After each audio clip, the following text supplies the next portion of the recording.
wearing the mask is exhausting. So how can I get rid of that? Right. And so that's been an evolution over time, but definitely was not something that I was born with or came up with.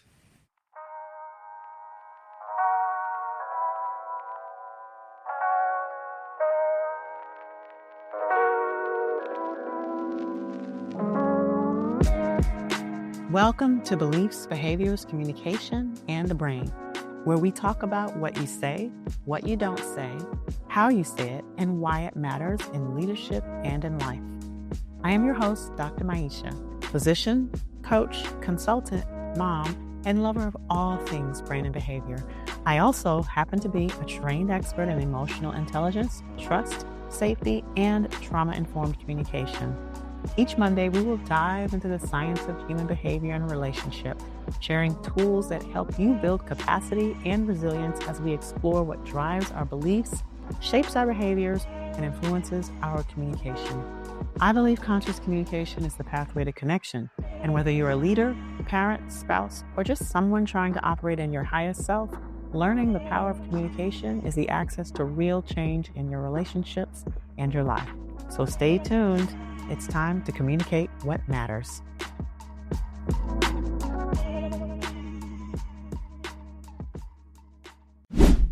Quick note before we dive in. If you're a woman in healthcare leadership, and especially if you're a woman physician or clinician leader looking for a space that truly gets the challenges that we experience as women leaders in medicine, check out our REMAP cohort. It's 4 months. Real community, real skills, and 22 CME credits. Link is in the show notes. Welcome back to another episode. I am your host, and I am so grateful as always to be with you for another episode. I'm very excited for this episode because it's a long time coming with this friend. Friend doesn't even really begin to describe. I'm going to call in Big Brother vibes a little bit here. This person now, you all have been listening to me. You know I have been part of a fellowship or was part of a fellowship in 2025 called the Mosaic Changemakers. And this brother right here was in the fellowship with me. We call ourselves the Mofos. That's right. And I remember the first week that we met, I was like, dude, that guy, he's going to be my friend. And I think that was universal among a couple of us. She was just there. And one of the things I want to share is that I have never felt so looked after, so cared for by a person throughout the year. Just checking, not like helicopter-y, but you can always feel the energy of being checked on, being cared for. And so I am just so excited to actually have this person in my life, but also to have this person in the room today with me, Aaronde Creighton. He is the founder and owner of Fourth and Hawthorne. He's a vibe consultant and coach. I just so love that title.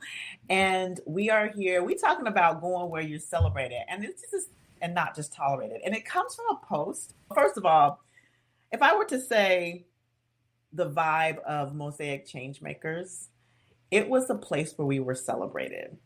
Yeah. And Aaronde posted this LinkedIn post the other day from the time of this recording that talked about that journey. And so I was like, yeah, this is what we need to talk about today. So Aaronde, welcome to the show. Thank you. Thanks for having me. And yeah, long time coming.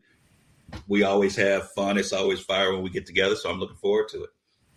Yes, we're not going to talk about the spades shenanigans today, but I think Carol and I still up a little bit, but we're going to leave that one alone. Ooh, already. It's all love. We got a redo coming up. There you go.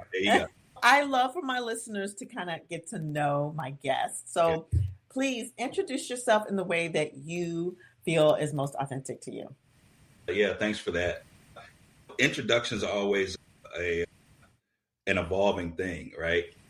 And so first and foremost, I am a Black, cisgender, neurodiverse individual. I am a husband. I'm a father of two amazing Black women.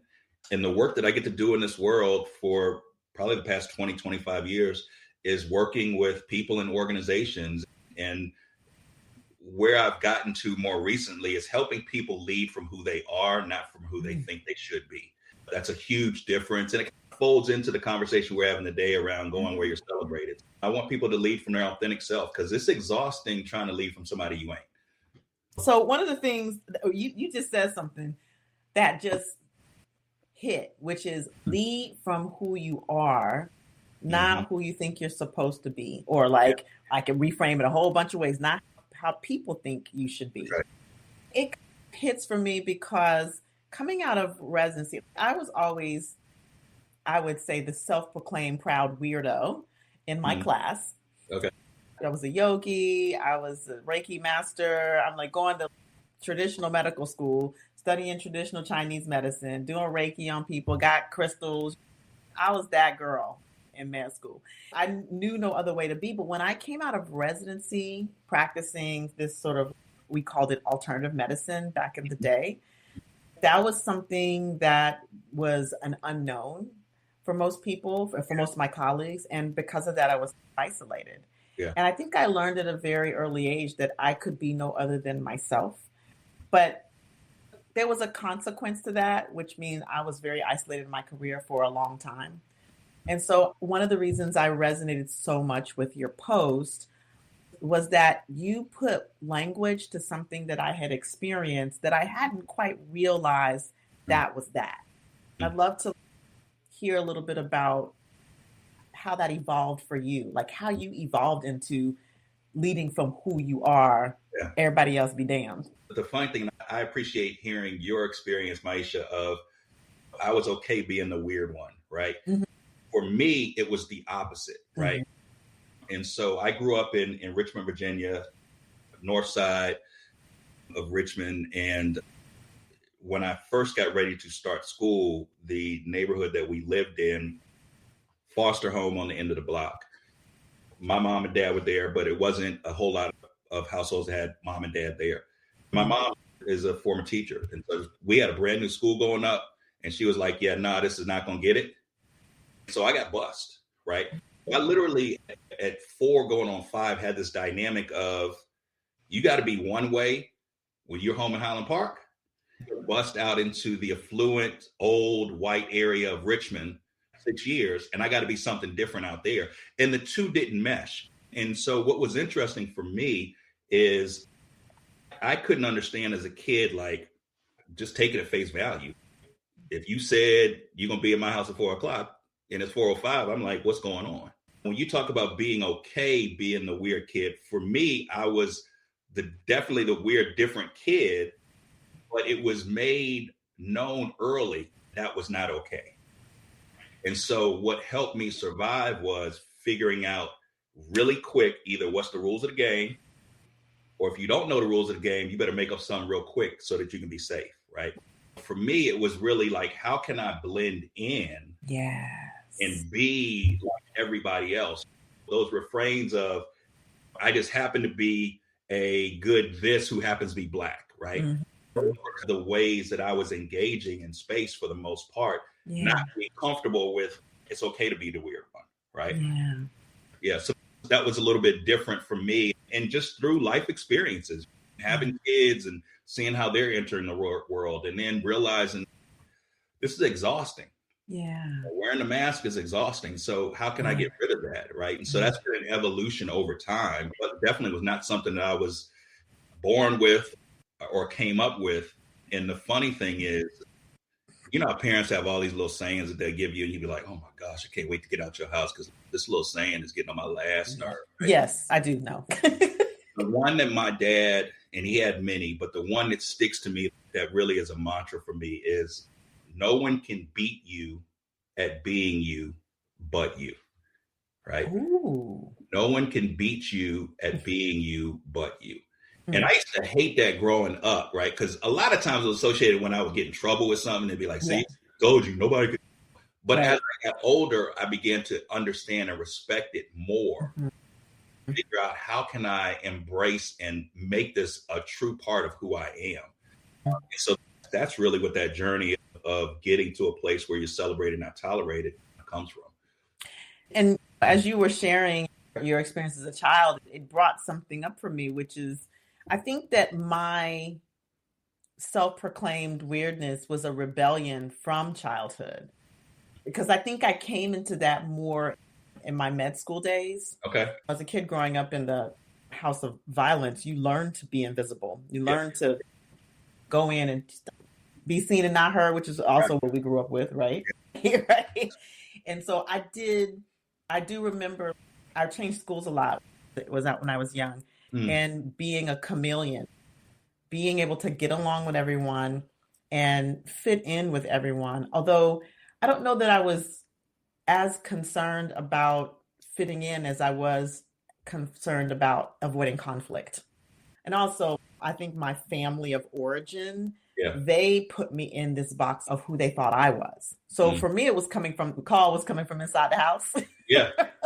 And part of that rebellion was actually kicking out of this box that I kept getting put in. Yeah.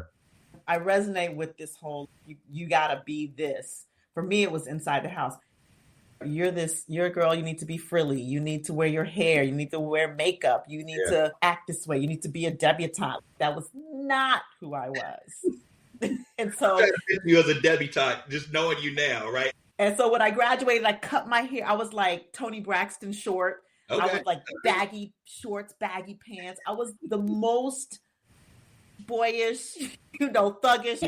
You was left eye. You was trying to be left eye, huh? I was totally left eye. I was a cross between Toni Braxton and left eye, except the haircut. And then I had the baggy pants. Don't go chasing waterfalls. No.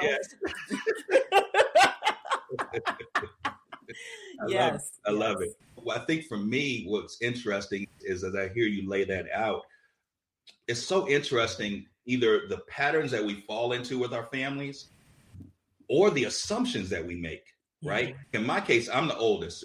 Just me and my younger sister, 6 years between us. And then I'm the oldest grandchild on both sides. And so there's a lot of assumptions that I took on that of what I was supposed to do. I was supposed to do this, right? Yes.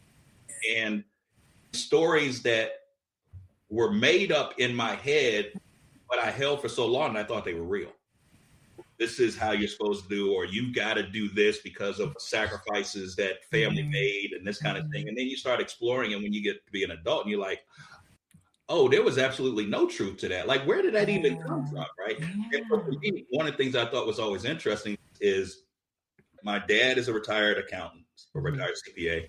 My mom is retired from a lot of different things, but her career path and mine are very similar. She finished working, it was in more consulting and coaching. But my parents never really had so much a expectation of career path for us. It was more around just putting your best foot forward and being successful because we know you have the ability, right? Yeah. As a kid, that spirals into, I'm supposed to be president of the United States. That's a crazy you do as a kid. And you find yourself following those threads, not knowing where they came from. I think that's a lot of the unpacking for me that I had to do to get comfortable with, no, this is your path. This is the direction that you need to be going. I don't know about you, but it took years. I think that was really the first time that I started to really come into who I was powerfully. Because there was a point where I didn't tell people I was a doctor. I would tell people I was in healthcare because I wanted to be relatable. Okay. And so there was still an element of wanting to fit and wanting to be known a certain way, because being a doctor, there was a story I had in my head about being a doctor might make me seem pretentious when that was not who I was. Yeah.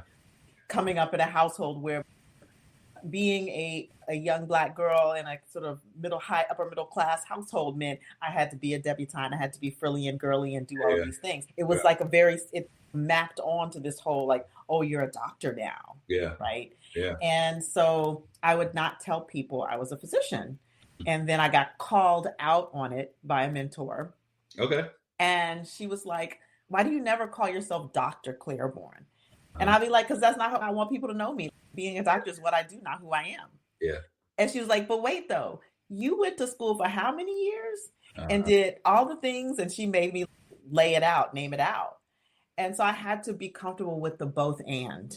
Yeah. So it's like the first time that I started to, and also I think because of the fact that I did go a different path in medicine, and I was isolated for it, I didn't want anything else that would isolate me or that would alienate me from people, right?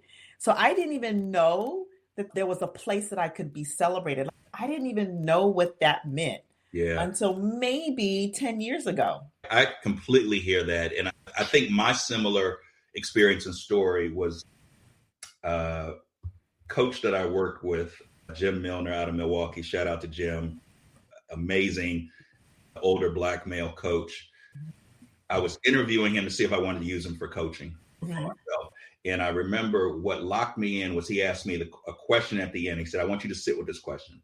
He said, are you a great Black coach, or are you a great coach who happens to be Black? And he just got quiet. And I sat there and I realized that I was operating in a way that was more respectability politics of, I'm a great coach who just happens to be Black, not recognizing that my Blackness was something that was typically not going to be in the rooms that I was in. And that's what gave me my unique perspective. And so that was really, I think, the start, that relationship. And I worked with Jim nonstop for probably about 5 or 6 years, really centering around that whole topic, right? Me getting comfortable with, I'm a Black coach, and being in spaces where, you know, you and I are both coaches. A lot of times, what do? We scan the room. Right. I'm like, oh, I see my eyes. I give you the nod. If you don't nod back, I'm like, I don't know about this one. I don't know. She might not be kinfolk. I don't know what the deal is, right? But that was a real thing, because we deal with, as Black professionals, regardless of what our profession is, there's some stuff it's like, I don't want to have to explain it. That's right. There's one of my wife's favorite shows was This Is Us. Oh, yeah. And I love, there's a scene where Sterling K. Brown is talking to this therapist, and he was like, I'm going to need to switch up. And she's like, why? She was like, I need a Black therapist, because I don't need to be spending money explaining to you what it's like to be Black. That's right. And she was a white female. She was like, I get it. That's the side that sometimes we as coaches bring to our clients, where they can come in and just let their shoulders down. Whew, I was in a meeting and I got my hair braided because I'm getting ready to go on vacation. That's right. And everybody was looking at me like, oh, your hair grew overnight. And you know, I'm on a thigh roll. I was like, yeah, I know you did. Now, they didn't reach out and try to touch it, did they? It was like, see, right? That's the kind of thing that you got to communicate, right? 1,000%. And so I think that when we get comfortable with, this is who I am, this is where I lead from, because this is the lived experience that I have, and we don't have to wear that mask, it's not just freeing, but it's like, now I can put that energy someplace else. That's going to be productive. That's going to get results in my life and in the lives of people around us. And to me, that's where the real work is. And it's so interesting, because as you talk about, like, being a Black coach, a Black male coach that is a good Black male coach, rather than a good coach that happens to be Black, that this perspective of being a Black woman, when you talk to organizations and, oh, we already have coaches internally, I realize that, do you have coaches that look like me? Because a lot of times inside of organizations, they don't. And how are your female, your women of color, your Black women leaders, clinicians, physicians being taken care of if they don't feel safe with the coach? How are they going to be completely transparent about what's really going on, so that they can have the deepest level of transformation? So that just popped in my spirit. I was like, oh yeah, I can totally get that. And that's been a recent journey for me. And it's so important when you are not represented in whatever environment. It gives you a different level of understanding, a different level of hope. Now, I see somebody that looks like me, right? One of the stories I always like to share is my oldest daughter is an athletic trainer. and she's been on this journey for 10 years of wanting to be a trainer. And it all started because she saw Queen Latifah in Just Recovery, where Queen Latifah plays this athletic trainer, nursing a basketball player back to full health, right? But because she saw that getting ready to go into high school, that sparked something in her. And so fast forward 10 years later, now she's got her master's. She's a certified and licensed athletic trainer, all because someone as brilliant as Queen Latifah saw an opportunity in a role, cast herself in a light that maybe a lot of other young Black girls never saw. That's right. And so to me, the same thing applies when you and I are coaching folks who look like us. And when they see those resumes come across and they're flipping like this, and then they, whoa, wait a minute, let me go back. Oh, okay. I see she got locks. Let me call her first. Yeah. And let me have a conversation. And you know how it goes. It usually starts off, they're all nice and, yes, so I'd like to ask you a couple of questions.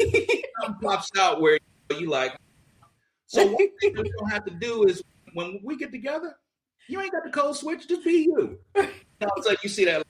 I mitigate that from the start, because when they pop in the room, I'll be like, hey. And they're like, okay. I get it. Okay. I'll be like, hey, how you doing? And it's for you and I, the advantage that we have is when they look through the list, and they don't have no pictures, but they see Maisha. Aaronde, oh, wait a minute. He got his full name on there too? Yeah, Aaronde Creighton. All right, let's roll, right? And there's value in that, just like there's value in using, whether it's Latino or Asian, something about, I don't have to explain my journey and my challenges, because there's some level of understanding that you have and maybe some similarity of lived experience. Yes. And talk about going where you're celebrated. When you are entering a room with someone who understands and celebrates your lived experience. Yeah. Just in the space of coaching. Yeah. That in and of itself, when you already know you're okay, this person, I know that whatever happens, I know I'm celebrated for my lived experience, not just tolerated for my lived experience. Yes. It's a beautiful thing. I had a coaching session yesterday with a client, and she said, hold on a second. And her husband just popped his head. He was like, I just want to say hi. I appreciate you, bruh. We're community. We're community, right? It's, hey, it's totally cool. It was no problem. And he's just, man, I just appreciate the way that you're partnering with her and working with her. And I'm like, cool. It's all good. It's all good. But when we let down the guard and the facade of, I'm a brilliant coach and I just happen to be Black, or I just happen to be neurodiverse, that's our secret sauce. All of that come forth fully. That's what people get attracted to. And I think that sometimes what happens is we're so concerned about who will lose that we don't want to bring that forward. And what I have gotten comfortable with is I'm going to lose the folks that probably, if I'm being real, I should have never had anyway. Facts. And they might be some of the folks that, you know how it is. You look at this and be like, I got 2 more sessions. Yes. Wrap up this one, right? As opposed to, oh, me and Maisha going to talk today. I'm gain just as much from that conversation as she's going to gain from talking to me, right? And so that's why I think just us being able to fully embrace, right, is so important. And as we do that, you get folks that want to celebrate. You get folks that are like, hey, look, I got Dr. Maisha is like it. I'm telling you, if you want to talk to a coach, that's the person. And you start getting the people who are just as reinvigorating for you as you are in terms of being a part of their inner circle as a coach. 1000%. It's so interesting because one of the things I'm hearing is that to be able to recognize the communities in which we are celebrated and to be able to allow ourselves and be attracted to or attract those communities in which we are celebrated, we have to celebrate ourselves. Absolutely. All of the accomplishments, all of the quirks, and celebrate those quirks, right? I talked to my son. He said to me one day, he was like, Mom, do you think I'm weird? And I'm like thinking to myself, is this a trick question? Right. So, because I'm like, I want to say yes, but in the positive way. Yeah. So what I said to him was, do you want to be weird? I love that. Yeah. And he was like, yeah. And I was like, then you're the weirdest. Yeah. And so we had this whole conversation about leaning into being weird, and like, what's normal? Normal's boring. And so we have that joke, that context between us.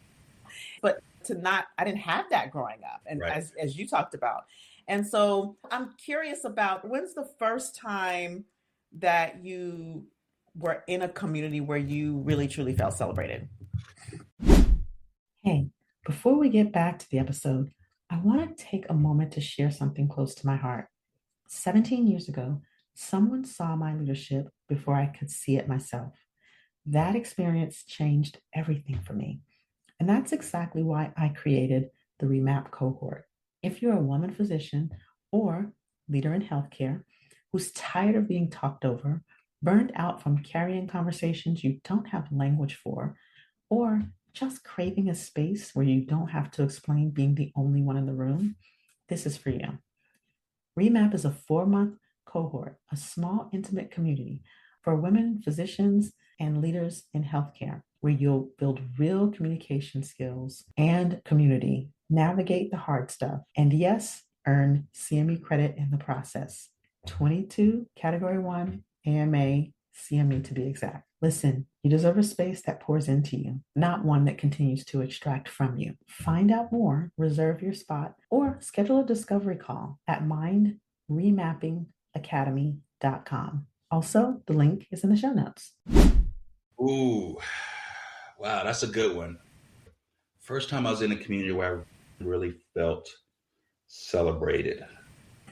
I think that the older I got, if I'm being honest, the less I really started paying attention to what I needed or how I needed to show up. Yes. And I kind of fell into the societal expectations. One of the times, I will say, my best friend in high school, who I've had a chance to reconnect with, he's a surgeon in the Durham area. He and I were like so in lockstep in high school. He drove, he had we call it the green machine. He had an old green Monza, not Mazda, Monza. I think it was a Ford Monza, right? 2-door, little hatchback, right? He lived probably maybe a mile away from me. So a lot of times he'd swing by my house, scoop me up. We could ride to school. It wasn't a long ride, like 10 minutes, not talk. But we were just in lockstep, right? Yeah. Summer after we graduated, I think we saw every single movie that was out that summer. And to me, the epitome of our relationship was, I started off school in North Carolina A&T. It's about a 3-hour drive from Richmond. He took me back to school one semester, drove down, dropped me off at my dorm.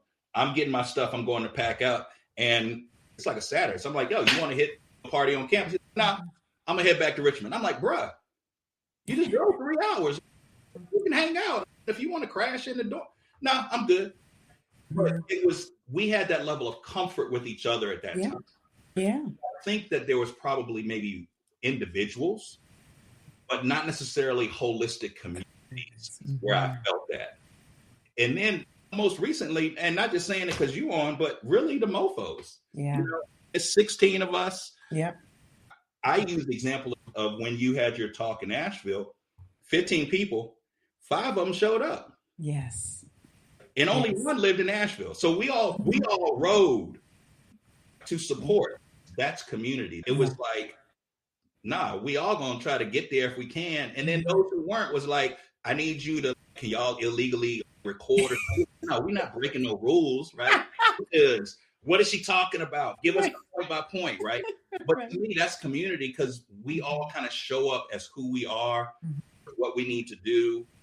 And I think that's what we miss a lot of times as we get older. We don't identify what does community really mean, right?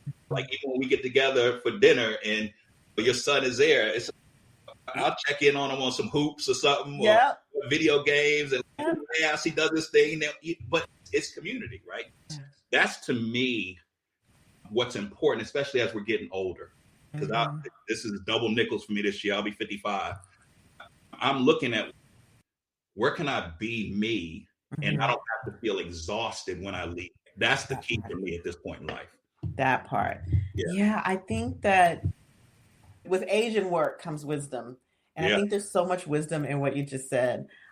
I feel like very similarly, I don't think I have been celebrated ever in the way that have been celebrated by the mofos.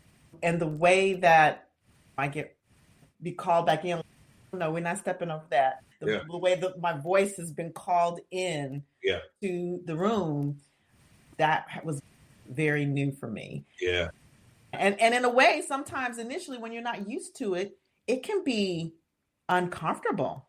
When you're used to being tolerated and buttoning up, and there's a hypervigilance that comes with being in spaces where you're tolerated. Yeah. But when you come into that room, one of the things I always loved about us getting together is just there was always an exhale.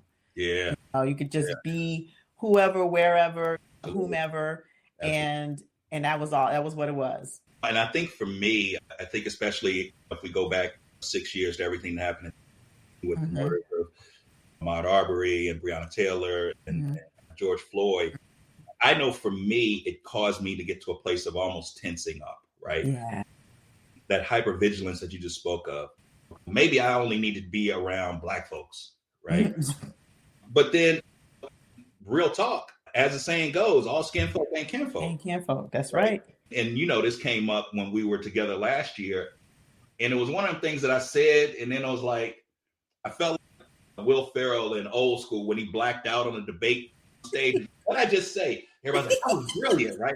But when I made that comment, all skin folk ain't kinfolk, but all kinfolk don't have to be skin folk, right? Yes.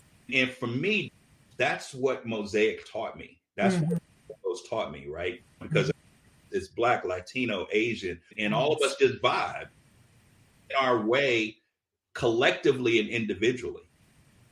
That's the power of community, right? When we can have conversations, and I don't have the lived experience of our Latino brothers and sisters and mofos. Shout out to Jenny and Carlos Javier and Maria and Sarita. But when they can share their lived experience and story, it hits me just as hard as if I'm in it with them, right? Yeah. That's the power of finding community and finding your people. And I think that's the celebration part that becomes powerful and important, right? When they can bring all parts of who you are. And our field people have loved talking about for the past 5 years is bring your whole self to work. For a lot of us who are marginalized, that ain't happening. That isn't yet. Right? Nah, you want me to bring like this part. Right. You don't want me to bring this part. That's right. You don't want me to bring my neurodiverse part where I'm like, I can't sit still. I need to walk. I need to turn the camera off because it's too much. That's right. I can't bring that part. You want me to lock in and just be staring at you like this on Zoom. And so I think that when you find places where you can bring your full self, not have to explain it, not have to excuse it, but just show up, right? And if somebody senses something different, they are caring enough for you to be able to ask questions to understand, not to try to explain away. That's right. And I think that can be rare as we get older. I want to lock in for just a minute on what it feels like when you're celebrated, when you're in a community that you're celebrated, what that looks like. For me, just as an example, I noticed that when I'm in a community where I can bring my whole self, I code switch because I want to, not because I have to. I do it as a skill and for fun, but not because I feel like I have to, right? Yeah. I can unmask. I don't have to be like, feel like Jim Carrey in The Mask, like, I can just be where I am. I can get up and walk around if I'm in a group. Yeah. Not have to worry about people like, where are you going? Oh, she's moving around. Oh, she's being disrespectful. Yeah.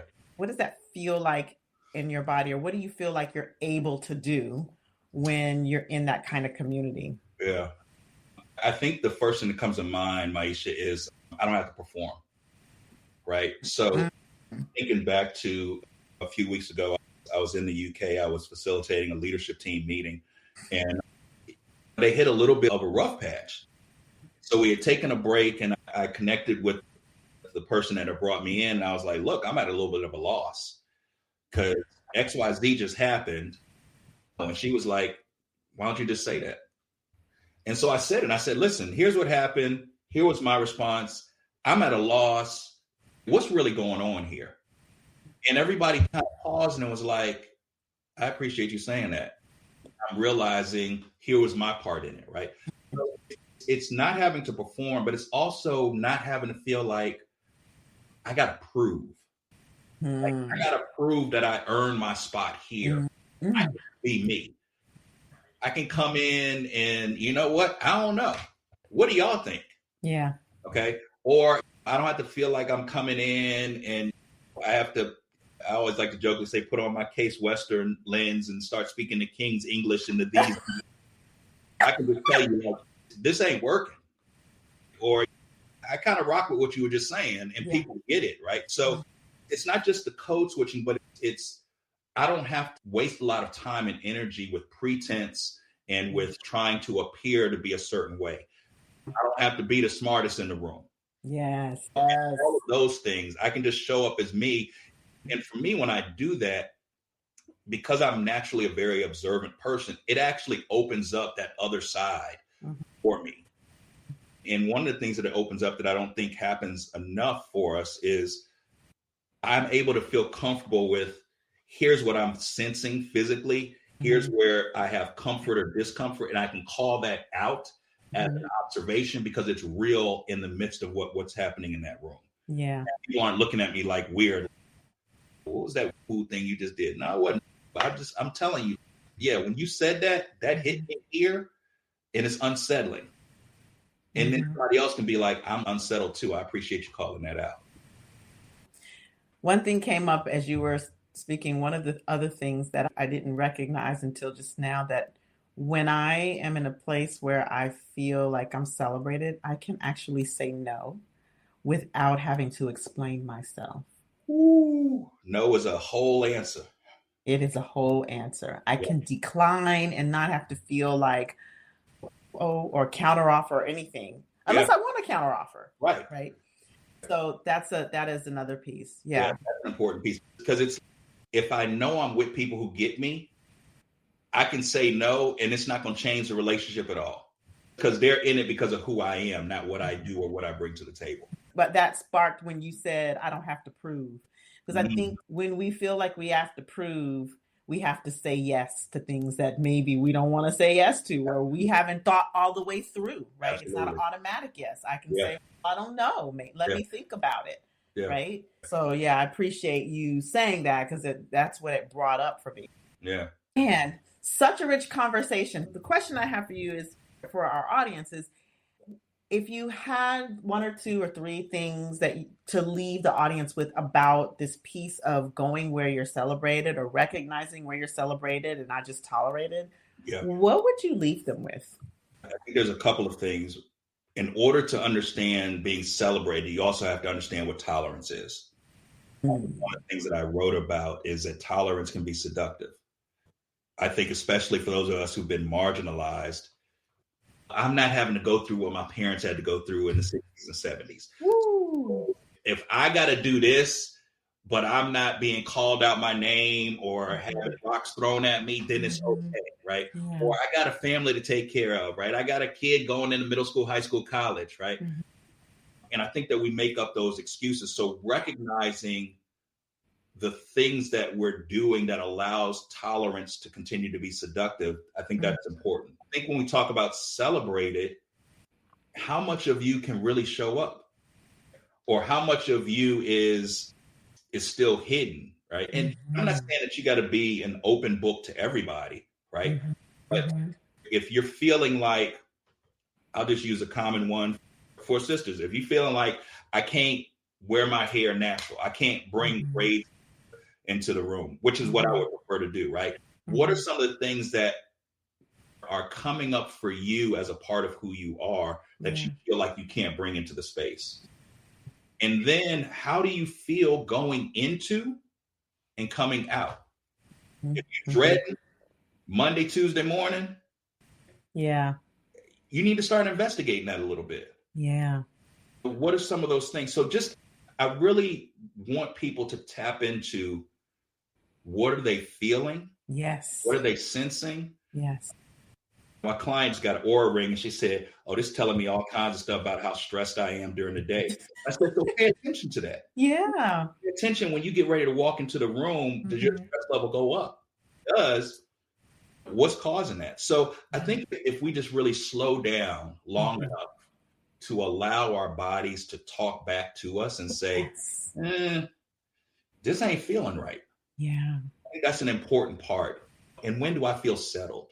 We've been talking for 40 minutes and I'm still sitting here. Yeah, I'm just kicking it with my sister, right? Yes. It's good, right? Yeah. But if I was sitting on here, how much longer? And we only 5 minutes. That's a problem, right? So just paying attention to those kinds of things. Yeah. That is so good. And I love you bringing it back to how is our body telling us? This part of the series of this podcast, we've been talking a lot about emotional intelligence. Mm-hmm. And I'm going to bring into it that somatic intelligence and how much that plays into, they're very much intertwined. Yeah. We have to listen to the body. And I love what you said. In order for us to know what it feels like to be celebrated, we also have to know what it feels like in our bodies to be tolerated. Right. I love that you bring it right around to the body, because I think that's so important in all of this, is to know what it feels like to be both. You can distinguish it and put yourself more where you feel celebrated. That's important. My friends in East Africa, I was saying, my body betrays me. And I think that what we don't recognize is we're trying to override what our bodies are telling us a lot of time. Yeah. When it's actually saying, no, you need to sit down. Or no, you keep coming back to this place, but this ain't the spot for you. Right. And so just realizing that we have things from the neck down trying to speak to us, and we're not big old brains and heads. Is important. So my last question is, it's like a multi-part question, is what are you most excited about happening right now? And how can people celebrate that with you? Or I would say more reach out to you and allow themselves to be gifted by your expertise in whatever way that looks like: coaching, consulting, speaking. Yeah, appreciate it. One of the things, I was both crazy enough and bold enough to go back to school at 50 and start working on a PhD. And I'm in my all but dissertation stage now. And one of the things that I'm tapping into is, what does burnout look like for Black leaders? There's a lot that we don't realize that we're going through. So that's something that I'm really excited about, is being able to get ready to start tapping into that, collecting that data, and hopefully providing some insight for those who are climbing various ladders to know this is some of the cost that's coming with that. Right. And this is what you can do to protect against that cost, right? So that's something I'm very excited about. In terms of reaching out to me, the beauty of Aaronde Creighton is you ain't going to find a whole lot. So you can find me on LinkedIn. You can also find me at my website, which is the number 4th and Hawthorne.com. And that's named for the streets I grew up in. That on Hawthorne Avenue back in Richmond, Virginia. Because the way I like to see it is, what I learned from those communities and from those people are some of the most valuable lessons in life. And so that's why I named my practice 4th and Hawthorne. So between LinkedIn and 4thandhawthorne.com, you can find me there. Excellent. We will have all of that information in the show notes, y'all. Aaronde, thank you so much for being with me in this conversation. You know, we can keep talking because you and I, we just vibe. We just click. Absolutely. Yes. The vibe sultant be vibing, man. And you'll do some amazing things. I'm excited about this year and more. Yes, I am excited as well. And we're going to be working together this year. We're going to be working Absolutely. together. Yes. Absolutely. So thank you so much for being with us. And this conversation was rich. I know the audience is going to love it. Speaking of the audience, I always love to thank you, audience, because without you, there is no podcast. I invite you, if this is your first time listening to this podcast, to subscribe to it, because we do have a lot of rich conversations like this on the podcast, and we have a lot of fun, as well as I do some solo stuff too. So you can get a little bit of fresh me. There you go. Yes. And also, we appreciate you leaving a comment. If you're listening to us through YouTube, leave us a comment. If you're listening through Apple or Spotify or whatever your favorite podcast platform is, leave us a review, because that helps the people that are coming after you know that this is valuable content. And finally, share this, because these are really important conversations. Going where you're celebrated, not tolerated. Come on. People need to know this. So share with a friend, a colleague, a family member, because they need to be able to feel when they're being tolerated versus recognize when they're being celebrated as well. And go check out Aaronde Creighton at fourthandhawthorne.com. It'll be in the show notes. With that, you all, Aaronde, I thank you again for being with us. Absolutely. And until the next time we see y'all, stay empowered. All right. Be blessed. Thank you for joining me today on our podcast. I hope today's episode gave you fresh insights and practical tools to elevate your communication and build trust and connection in all areas of your life, from leading your team to strengthening your relationships at home. If today's conversation resonated with you, please take a moment to subscribe to the podcast so that you never miss an episode. I also invite you to share this episode with one person in your life who can benefit, whether it be a colleague, a friend, or a family member. And we would most appreciate if you left us a 5-star review. Your support helps us reach more people looking to grow in their communication and leadership. And if you love what you are hearing and are thinking, hey, I need this, or we need this in our organization, here are a few ways to think about partnering with me. You can invite me to provide workshops, trainings, or group leadership learning cohorts. My Remap framework offers practical, brain-aligned approaches to building trust, accountability, and psychological safety, one conversation at a time. You could partner with me as a coach.